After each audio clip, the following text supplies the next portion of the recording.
اهلا وسهلا بكم اصحابي ومتابعيني في كل مكان. طبعا طالعين النهارده نتكلم عن في واحد متاثر بالسوشيال ميديا الزملكاويه، عمره ما كان قبل كده متاثر بالسوشيال ميديا الاهلاويه ولا عمره رد في حياته، تمام؟ ولما كانوا بيقولوا عليه انت بلانه واخرج ضربات جزاء وحسين الشحات احسن منك، طبعا كلنا عرفناه.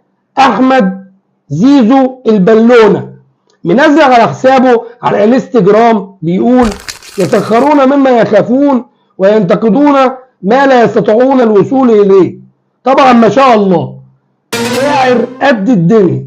ده انت يا ابني شويه شويه وهتنزل المقوله الشهيره بتاعت الجمهور نادي الاهلي لما نزله وهو مش فاهم حاجه زيك كده بالظبط، لما قالوا انك تخوض العوائق من اجل المعارك.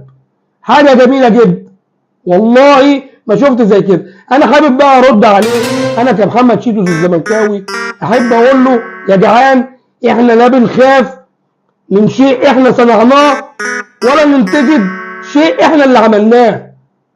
يا ابني احنا اللي عملناه. على فكره انا حابب اقول لك ان احنا هننساك زي ما نسينا غيرك يا بلونه، وهنصنع اللي احسن منك، لاننا مصنع الابطال ومصنع اللعيبه مش المستهلك، احنا مصنع. وحابب اقول لك احنا الزمالك، احنا الملوك.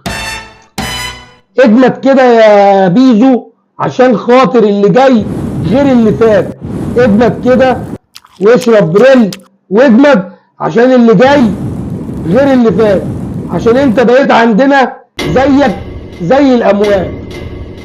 ونلتقي في فيديو اخر، والسلام عليكم ورحمة الله وبركاته.